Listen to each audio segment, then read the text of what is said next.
Hey, Chris. Ha, Chris. I heard it. Shit. Okay. No, it's Christoph. Welcome to my digital hearthfire Rise and Shine broadcast. Today, friends, I am taking a new approach for those of you behind the fourth wall. This is just a very intimate conversation. Christoph has been with me in my life in different phases for at least the last decade.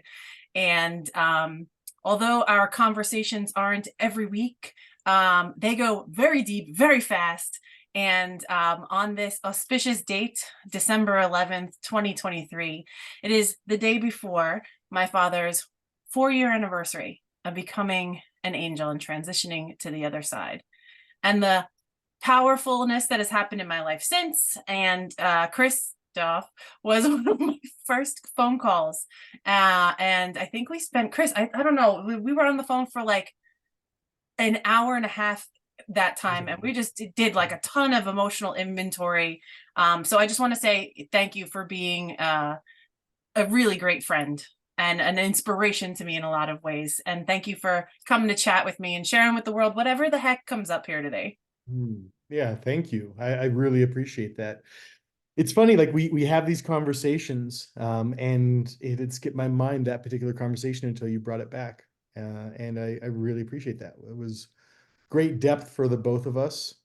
And given this auspicious date and the rest, I think that being true to both grief, but also the gifts that come from those who've been with us. It's really important. Mm, yeah, and I've seen a few iterations in your life, and I've been happy to be along the Mhm. ride for some of those transformations as well. So, like, we are not deep like kiddie pool. We are deep like Atlantis, you know? Um, so this promises to be a silly and also deeply philosophical conversation. So strap in and get cozy because I don't know how long this is going to go. And I just know that whenever we have the opportunity to connect, like gems start coming to the surface. And more recently, I think I've been very gifted to receive an invitation of sorts from what you and your lady have been up to. Would you like to share a little bit about how I got this, what I call my invitation to Hogwarts? It came with a seal and everything. Yeah. So I'll share a little bit about the work we do in a moment, but maybe I'll share the process first. So this is a bit woo, and anybody who has a woo trigger, be triggered. It's cool. Um, so those that we feel drawn to work with or to invite to work with, we have a process. It's interestingly complicated in that we check in. So my partner and I check in with each other. It's like, okay, is it in highest alignment for us to work with and support and help and love on this person? If we both get a yes, we also then have a spiritual mentor that we work with, and we check with her as well. And if all three come back as yes, then whether that person's come to us or been referred to us, or we're offering an invite, that's how we step forward. And our feeling in that is not good, bad, or otherwise. It's not, oh, you're, in this elite group and now you get to work with us. It's that we're all in different phases of life and in different parts of our journey. And in different parts of our journey, different people, different techniques, different lessons are going to resonate, and other ones just won't be applicable. And we really care about finding that alignment so you can have the right person and the right process to be with the person at the right time. And those things can always shift as we evolve, both as she and I are evolving in our practices, but also as somebody is evolving, going through theirs. And so we're also really clear with people of like, hey, if it isn't in alignment, it's nothing for or against you or anything along those lines, and we'd actually love to help support and find the person who's going to help you best where you are. Yeah. What we do, it's interesting to describe because I haven't found this work out in the world right now. So both of us have deep backgrounds in psychedelic stewardship and helping people with psychedelics, but also without psychedelics. I believe personally, having been involved with psychedelics now for 13 years, something along those lines. I believe that it's a beautiful tool and a beautiful gateway and can be very helpful. And quite honestly, in many cases, is absolutely unnecessary. And so it's just like if it's the right tool and everything else, then it helps to get there.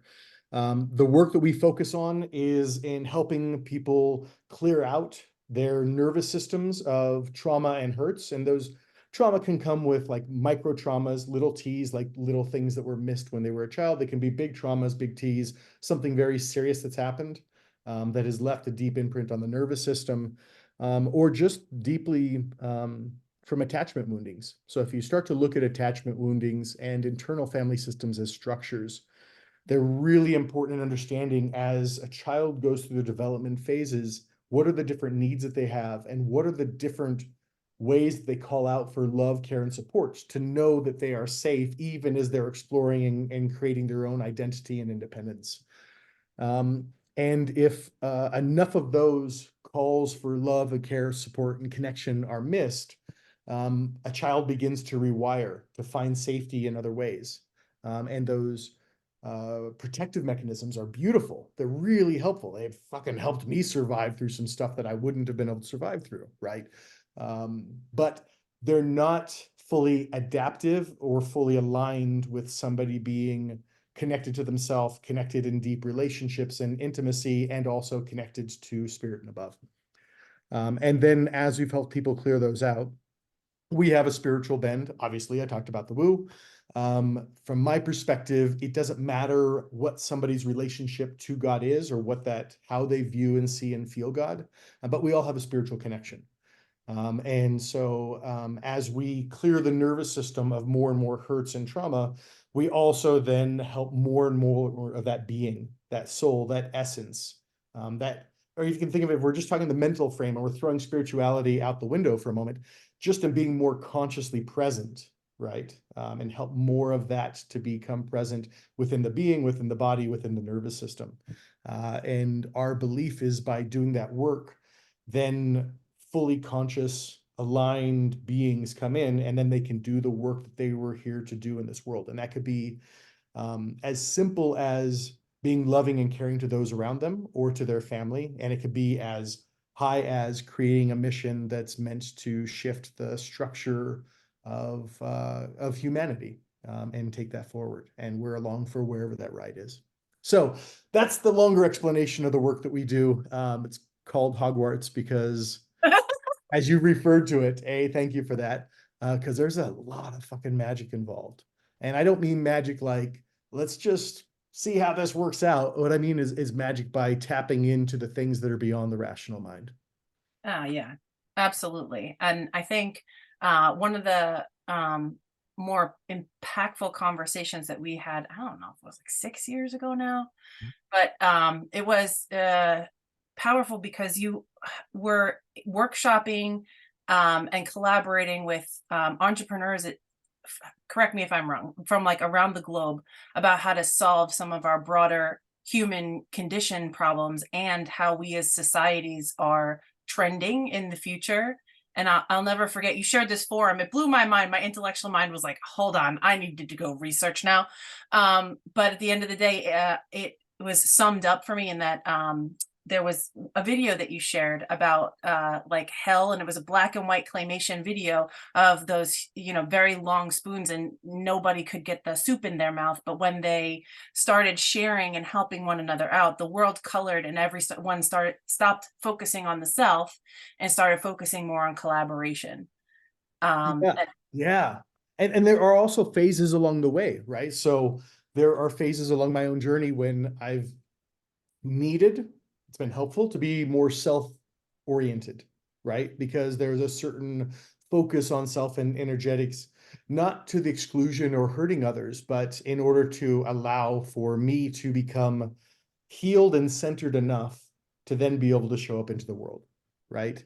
And I think the analogy you often use is like, like help the world from an overflowing cup, right? But if your cup is cracked and effed and dinged and smacked and there's holes and everything else, then it's really hard to show up that way. And so being a bit more self-oriented is really helpful then. And then it naturally becomes part of the process to become more other or collective oriented. And my understanding of this reality that we're in is it's designed to be a multiplayer game, right? Like trust me, if I could have done the single player game for a lot of it and the rest, I would have single player the mofo out of this game. But there are like we are humans, our nervous systems want to connect to each other. We find safety in that resonance of being heard, received, loved, cared for in that connection. Our nervous systems are wired that way, but the game also seems to be that way because it can't be done alone. And I mean that in terms of one's own fully fledged, like a journey, whether you're seeking enlightenment and liberation or simply to be more centered and present. But also the shifting of what's going on. And I think we're in fucking interesting times. Excuse me. I don't know if we can Very fucking interesting times. fucking Yes. interesting times. Like, may we live in interesting times. Where the bedrock of a lot of our social structures and anything that really involves deep levels of trust and collaboration, like it's eroding. And that is frightening. And at the same time, the way I view it is we have these, old structures. You can think of them as old trees, old plants, etc. And they've done really well, again, to get us here, to get us to this point.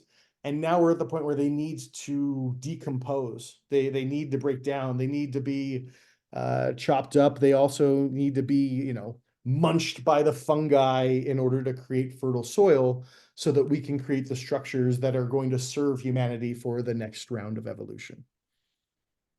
Yeah. Amen. And the decomposition, just like birth and growth and then decay and death, it's part of that completed cycle. Like if you look at our Earth as it spins for the year, right? We wind up in 365 and 1/4 days back in the celestial very same spot. Yeah. But in terms of our evolution, we are nowhere near in the same spot. Like that proverb, a man never sets foot in the same river twice, never the same man, never the same waters. I'm probably butchering that. Sorry. Dad did not give me the gift of analogy. But having this full cycle and being more present to like the way that our lives are shaped by cycles and completions. Mm-hmm. You have to give credence to the fact that fungus is here for a reason. The psyllium networks for fungus, they are the recyclers of energy. Like nothing is really ever created or destroyed, it's only transformed. So that opportunity, right? I love what you said about it has to decay and die so that the new thing can be born. That is exactly what the law of nature is. It's about bringing stuff from experience into something new. And look, we as a human species went from nomadic to agrarian. That took a couple thousand, 100,000 years. And then from agrarian to industrial, that really only took us a couple hundred, maybe couple thousand years, right? But from industrial, we've only seen that in the last couple hundred years, if that.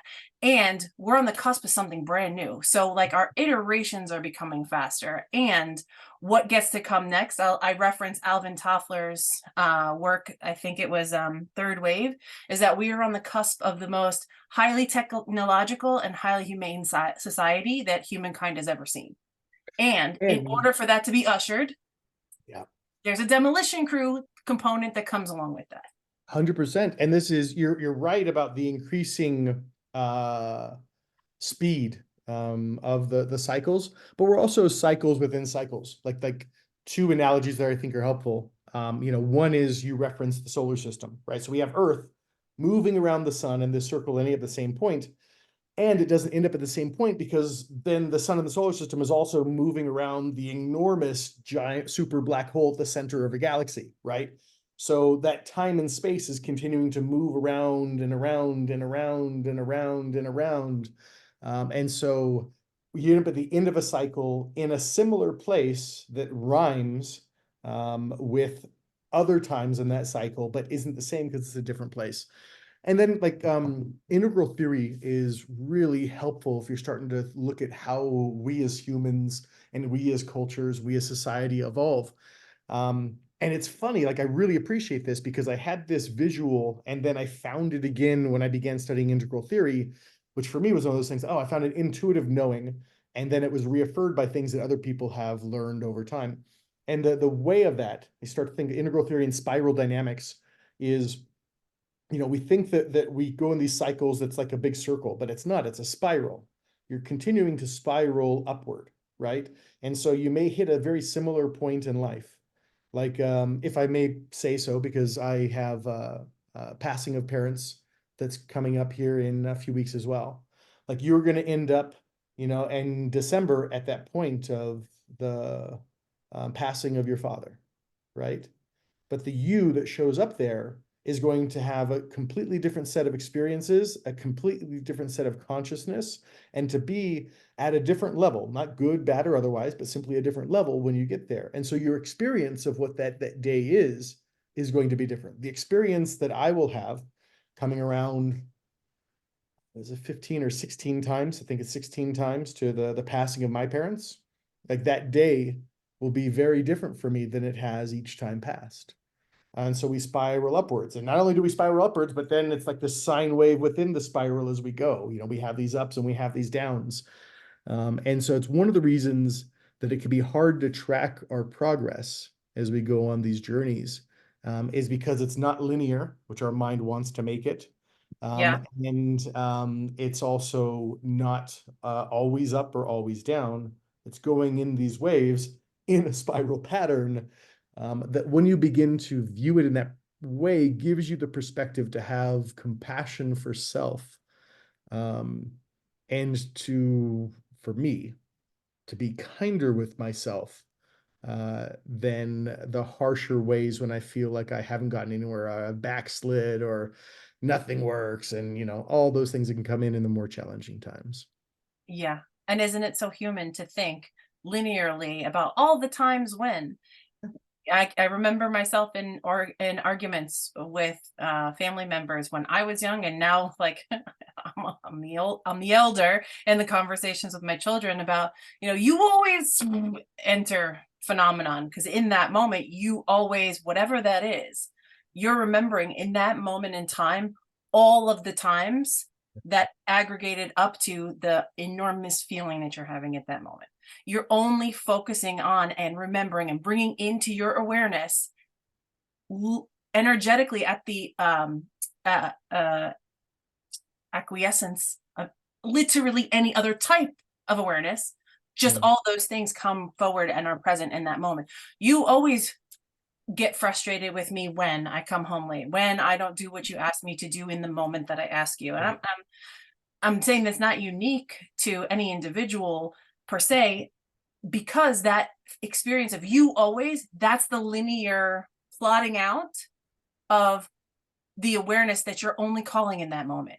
But if Yeah. your memory is of saying you always, and then beyond that moment, all that you remember is this is present all the time and it's the only thing that exists, that's where you're doing the disservice and you're being unkind to yourself and to others, because it isn't to the exclusion of everything else always. It's really only happening real time in that moment. So There, begging the question, how do you remember things? And then when you're layering memory upon past memory, are you distilling out the best, or are you distilling out, which line are you pulling? Because yeah. it's your choice. Yeah. Well, and I mean, there's also just a recognition. So very often when there's a couple different things that we can tease apart here that might be helpful and useful. Yeah. Tease. That's going to be our Um, thumbnail, by the way. The two of us like yeah. this. One of them is, so internal family systems is a very helpful structure for helping what's going on when somebody feels emotionally triggered, right? And what that means is you often have a part, that part inside, imagine it like a small child, small boy, small girl, that at an age that something happened became stuck, right? And then what happens is a more adolescent energy begins to form around that part to protect it, right? And to keep it from being hurt in various ways. This Maybe patterns like mine of when I feel hurt and rejected, I isolate instead of reaching out for connection. That's been a very prominent pattern for me, right? But for that part that feels that hurt, so when I feel rejected, there's a deep hurt inside. It's a child, and for children, they don't have a concept of time. What that means, they don't. It's not they don't understand time. They don't live within time yet, right? That's why, like, it feels like it's forever. Literally, that feeling is, this is how it is. It's how it's always been, and it's how it will always be. It feels forever, which is one of the reasons those feelings tend to get very large and very challenging until they're healed, and then they can have the perspective, right? That's where one of the things that time comes in. And then the other way is, like, as you become more conscious and more healed and more aware, you kind of, what's the way to phrase this? It's like you sit in the pool of time and know that things are continually shifting and changing and nothing ever stays the same. Like, for me, the quote that gets me through challenging times is, "This too shall pass." Whether it's something incredible, like "This too shall pass," or there's something like so painful, "This too shall pass." But you sit with the knowing of time and a surrendering to the fact that time happens and everything will come and everything will go and nothing lasts forever. And that has gotten me through some intensely challenging times when it feels like there's a pain, an existential, sometimes of actual physical pain, that is never ending, will never end, and is too much to endure. And in the times when I've sought to not want to live, right? I've been through that journey enough times in my life over the decades, to understand it and to know that, again, that too shall pass, which is one of the reasons I've also sat with a lot of people who are having challenges, and whether it's depression or suicide or being in that dark night of the soul, because then we can get into ego deaths, where an ego death actually feels like real death to a part of you and is fucking terrifying. And so to be held in that, or to connect and allow yourself to be held in that, is highly, highly useful, and something I did not used to do because I had the pattern of isolating and grinning, bearing my way through a lot of really hard things. And now, Oh, I'm reminded of the way my husband used to throw up. Sorry. So yeah, tangent, bring like it. he's gonna kill me. It's Yep. okay. So whenever he, we were young parents at one time, we would invite people over, they'd come over, and we'd have our own space, so we never had to drive anywhere anyway. So the overindulgences are a thing. And Yeah. I'll never forget, he never used to drink to, like, intentionally get so much so that he would be sick. But whenever he did, or even if it was, like a stomach bug or whatnot, like, he would, like, fear the act of vomiting and, like, resist the crap out of it until it was absolutely necessary. And then he was like, right? So his face is scrunched, his body's tight, and this thing that's happening to him that he's resisting as it's happening, right? Yeah. And he'd Yeah. wake up in the morning and his eye, like, he had broken blood vessels, and his face all broken, like he had rosacea, but no, it was like I don't know, resistance marks or something. And that, Yeah. over time, like, now that we're, a little bit older and our habits are a little bit more healthy, etc. But he also has learned how to, like, let it go when it's time. So, like, whether that's vomiting or a perception or a little ego death, like, some of the wisdom of having been there before and coming back. I love what you said about a time that rhymes with the last time it was here. We get to put our layers of learning on top of that as well, and seeing that the resistance was the thing that hurt him, not the actual act of releasing. Yeah. For me, this lesson came up loud and clear around learning breath work, because as a child in a strong wind, I would get choked. I don't know if it's just because of my button nose or what, Yeah. but to this very day, I cannot be outside in a strong wind with Yeah. I'm this many. Uh, And when I was practicing breath work, they had told us, bring the breath up, hold your breath open, and then let it out. And while I was experiencing the hold time from like full expanded lungs to the time when I had to release, I felt myself like trapping the air in my lungs, rather so than using the musculature of my lungs to hold it open without, it's almost like allowing it to stay open versus trapping it. And I remember this was me jumping into water. This was me in the stiff wind. This was me trying to hold my breath for something. But once I learned to just hold it open, that I didn't have to close it off and like muster it to stay open or muster it to stay in, it changed the game, because I was using resistance to be open. And I'm like, that doesn't make sense. I wonder where else this shows up in my life, It's like, it was profound in a way that I was suffering to success. And because of the way that I was, showing up in breath work, I was able to see sit in the pool of all experience and look at all the other places where that tendency manifested. So to your point about kind of sitting with that and being willing to witness the death of a perception or the death of a way of thinking that no longer serves, it's not for the faint of heart. It is for the courageous. So when people say, you have to do the work, it takes courage to change things that feel comfortable, even if they're destructive. 100%. Yeah, because anytime that we're shifting and changing the uncomfortable, we're entering into the unknown, right? And the unknown is scary. Again, perspective helps. When you've been through it a number of times and it continues to work out well, doesn't mean the scary goes away, but it just gives you a little bit of perspective so you can, sit back just a bit, still being present with the experience, but sit back just a bit and go, I remember this. Okay, this is the part where I'm terrified. Okay, I'm not going to avoid feeling that because, we need to feel our feelings. That's something really important rather than just disassociating from them, right? But to feel your feelings and then be able to go, all right, and there's another side of this, and I will get to the other side, even though there's going to be moments along this path where it feels like I'm not going to get to the other side. I'm going to. And so that's helpful perspective, right? And going through it. And that's where we learn from those who go before us, because we can see and sense and resonate with that. And then as we do it enough ourselves, we gain that trust and that wisdom, within our own beings. But the first times it begins to happen, it's terrifying. So I believe very much in having conscious, trusted support around you as you begin to go through here, because you're going to question everything, and there's going to be parts where it's like, nope, fuck this, nope, nope, nope, everything in my being is saying no. But exactly. Yeah.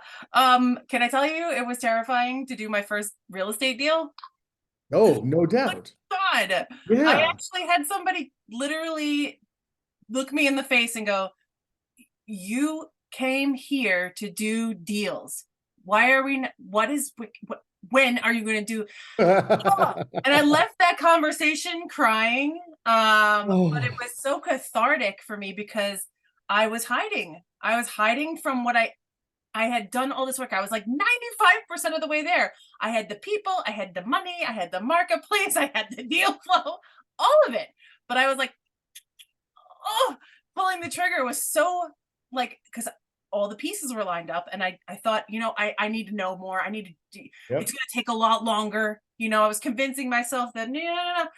But they say the first deal is the hardest, not because it's the most complicated, but it's the most unknowns in a row. So, once you do that first deal, once I did that, it got a little bit easier. And now I feel that I can turn around and help other people, give them a hand over from where they are, because it's not just a logistical left brain mind game. It involves the whole rest of you too. So whether that is in business or whether that is like, I want to reinvent my career, I'm going to go start from scratch, but if I get a good job at Marshall's, which I did, by the way, Mhm. you know, what are people going to think? You know, Yeah. people are going to think I'm not successful, and what? I mean, the internal chatter is so much worse and so much louder, especially if you isolate. Yeah. Well, and there's going to be some parts of the journey that no matter what, you feel a little bit alone. Because in going on this journey, you're inherently leaving some of the collective, right? And so like the collective worry or fear around what are other people going to think of me, or how are the people going to judge me, right? Which stems from something that was very present and helpful, you know, in the tribal times, when it was, if you were rejected or ostracized by the tribe, you pretty much fucking died, right? And so like there's a real fear there.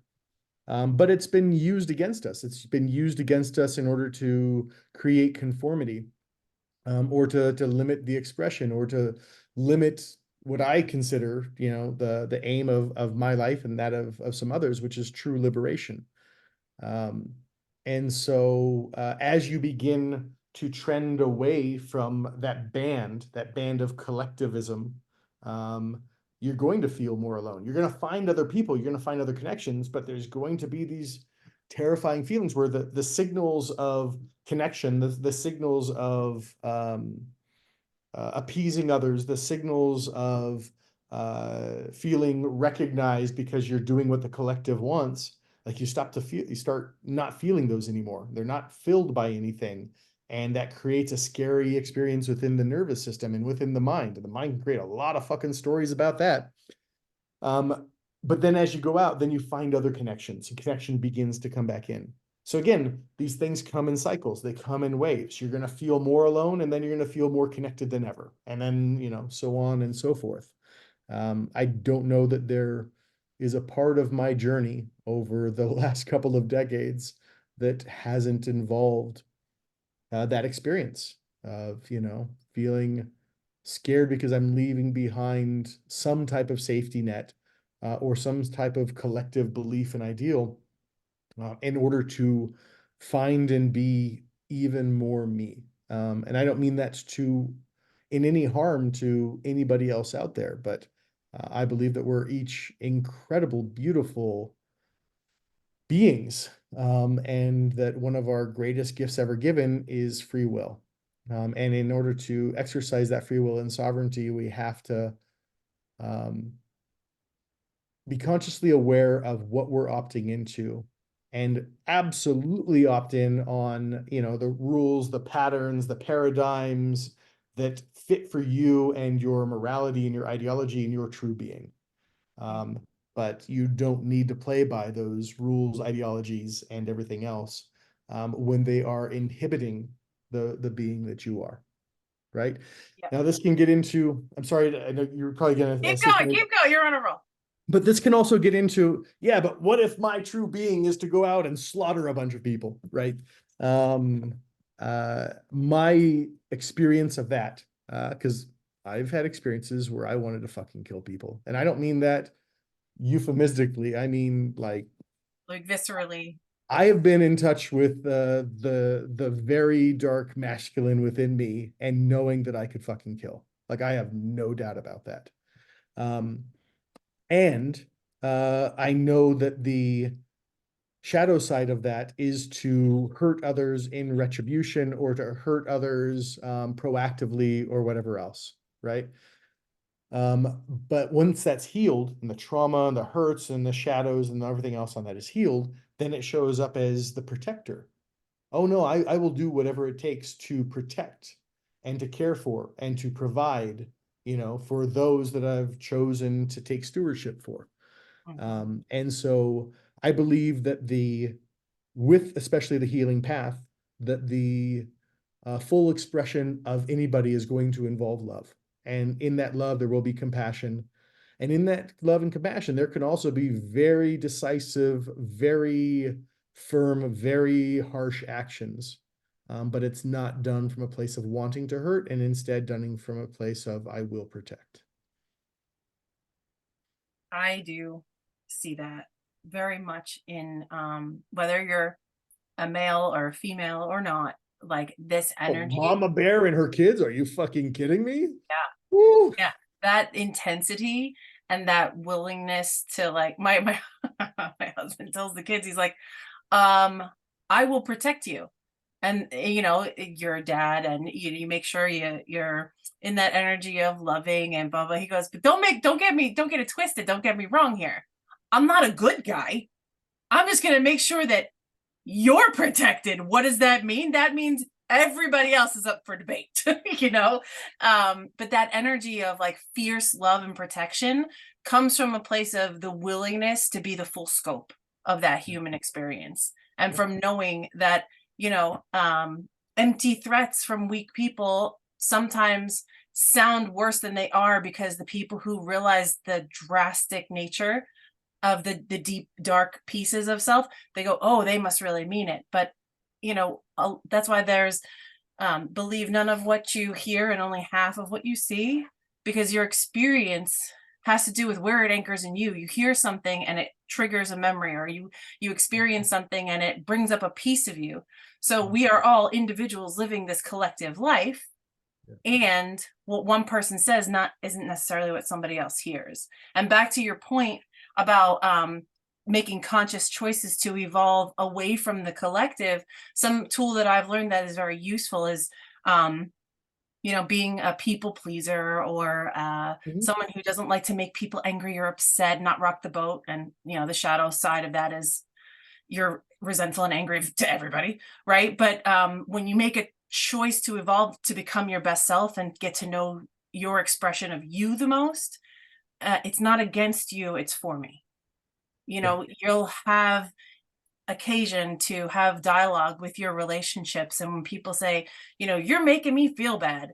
Well, I learned a long time ago that no one can make you feel anything. You're having the experience of this feeling because it's something you're filtering and creating the meaning from.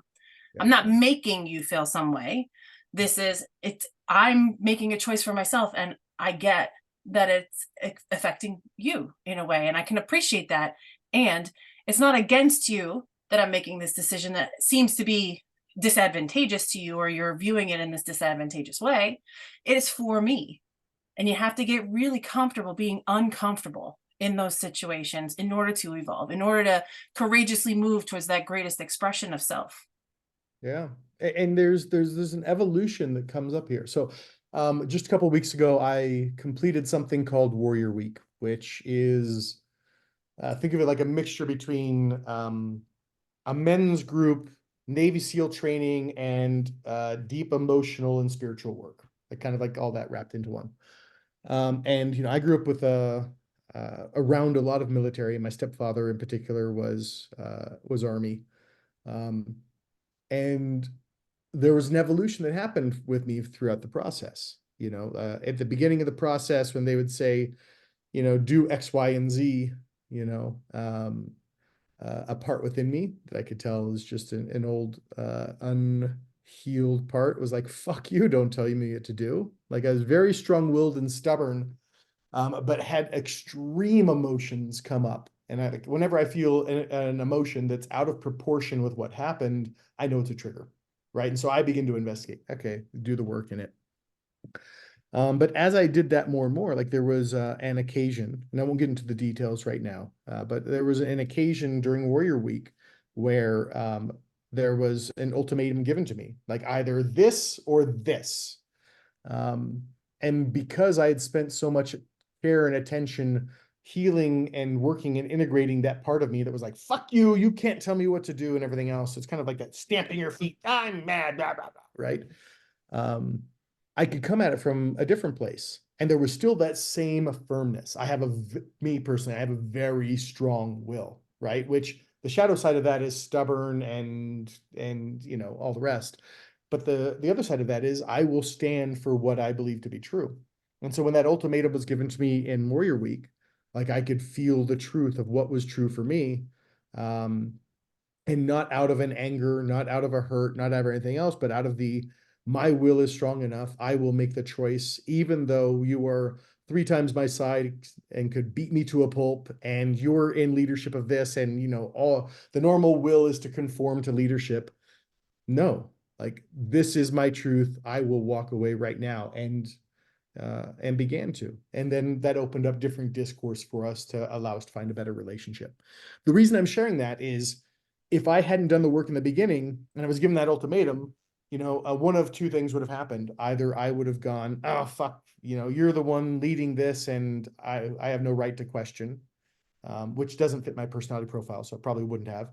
But the other one would have just been, I'm fucking pissed, and now I'm like gonna have a trigger, da da da da da da da da, da, and not be able to stand in the firmness of the decision that was actually right and in alignment. Mhm. So that for me starts to again look at the unhealed. I'm gonna use masculine references because that's what this was, but this can apply to feminine as well. But the unhealed boy versus the healed and centered man, two very different energies that are both based in will, but one is shadow side and one is healed and whole. Yeah. Yeah. And I remember something right around the time of like lockdowns, mandates, and all sorts of weirdness. Um, I had a very strong belief. And I'm not a protester. I'm not a, do what I say or else, or everyone's got to think like me kind of person. But I was called to go to a march and Mhm. protest. Yeah. I marched that entire street in New York City with tears in my eyes, not saying a word, hoping that I wasn't on camera. But Mhm.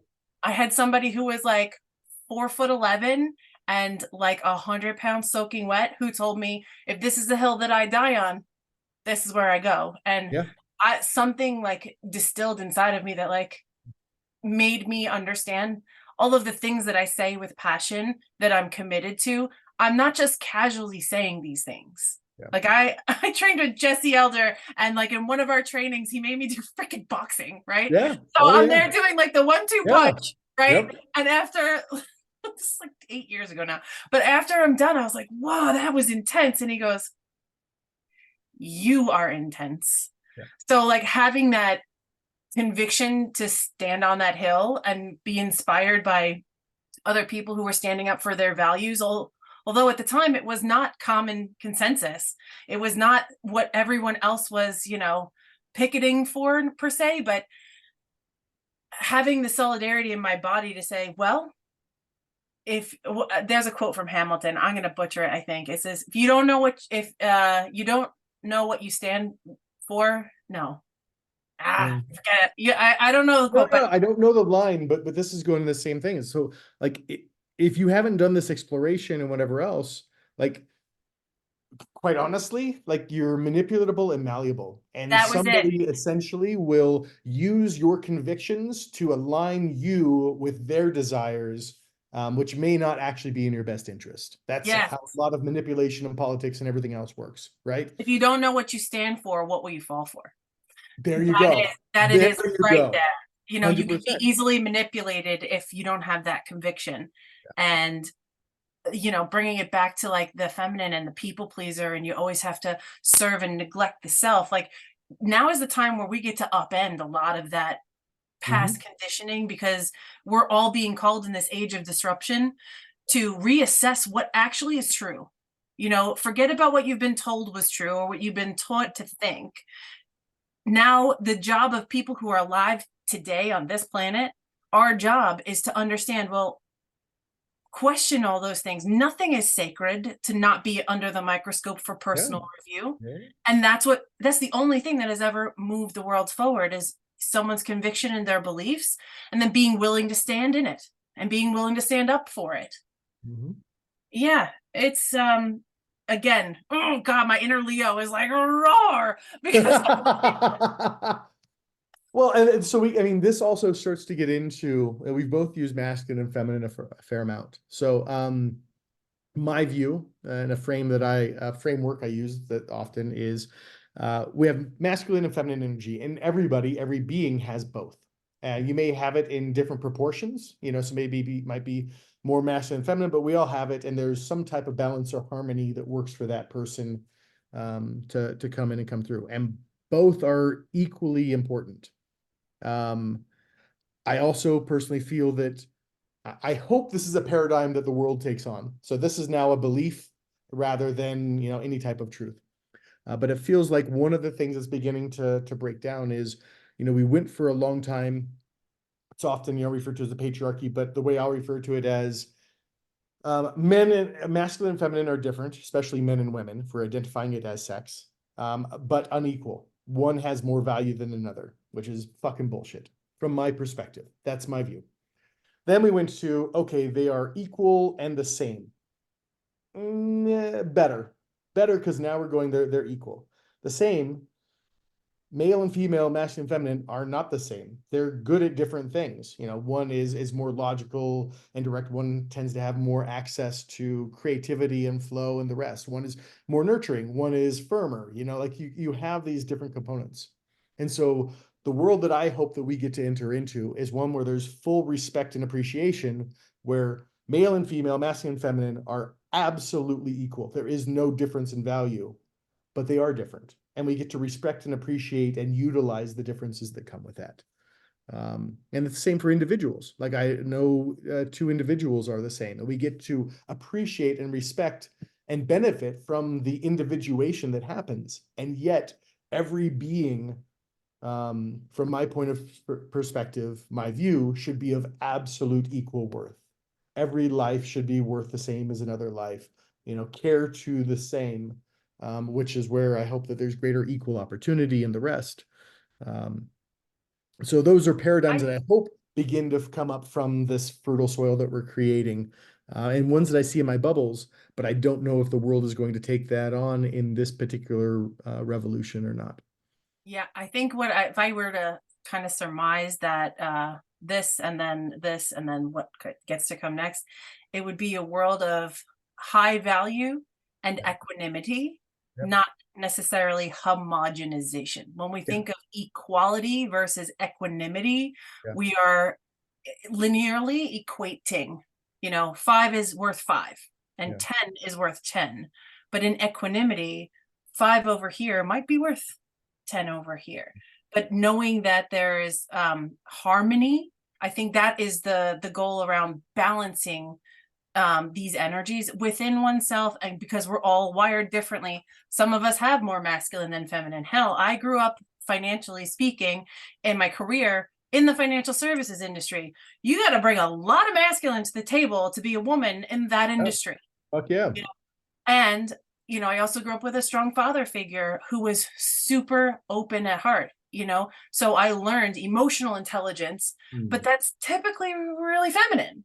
So knowing that equanimity of having that respect of everyone's high value, but being willing to see where that combination is and how it's useful, like it's almost like a transcending from disposable mentality, right? The industrial type of thinking that is use it, produce it en masse, use it once and then throw it away.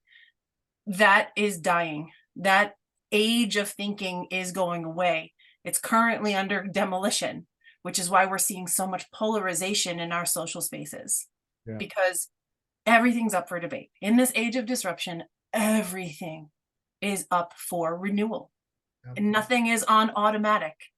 I have a financial advisor friend who told me once a year, cancel all your credit cards, and then you'll see what you're actually subscribed to. Energetically, that is a great philosophy. Financially, it's a sound strategy too, but what are you subscribing to? What are your beliefs today? This renewing process, it's an opt-in. Like you have to go through your phone and realize that all of the automatic spyware is all turned on when you update your phone. You got to go in there and change that shit. Like same thing with your belief systems. It's like we're being given all these maps to be able to do the reflection, do the work, and make our world and this world a better place as we do it. And if you don't consciously choose a map, you don't consciously create one for yourself. My particular view is there are some larger maps that are presented out there that are very helpful, but for each individual, finding a more individuated, a more custom fitting map is going to be best. But I go back to that quote from Hamilton. Essentially, if you don't find that for yourself, somebody's going to slap one on you and you're going to be walking around in somebody else's map. Where's my son with his Fortnite analogies right now? Minecraft. I'm gonna build my own universe, right? We're in this together. So I'm gonna pause this long form conversation here. This is the first of its kind here on Rise and Shine, to be able to wax philosophical, have an open forum just to dialogue perspectives. And there will be more opportunities going forward to have this kind of open dialogue and for people to participate in these kind of forums. So if that's something that interests you, give us a thumbs up, click the subscribe button. Make sure you get the notification coming to you, because the world needs us to come together and to workshop and talk through all of these things that are perhaps assumed as givens that really are just choices. So Christoph, thanks a million for being here with me through the decade and plus, and for this first long form conversation here on this podcast. Much love to you, man. Thanks a million. Alissa, big love. Thank you.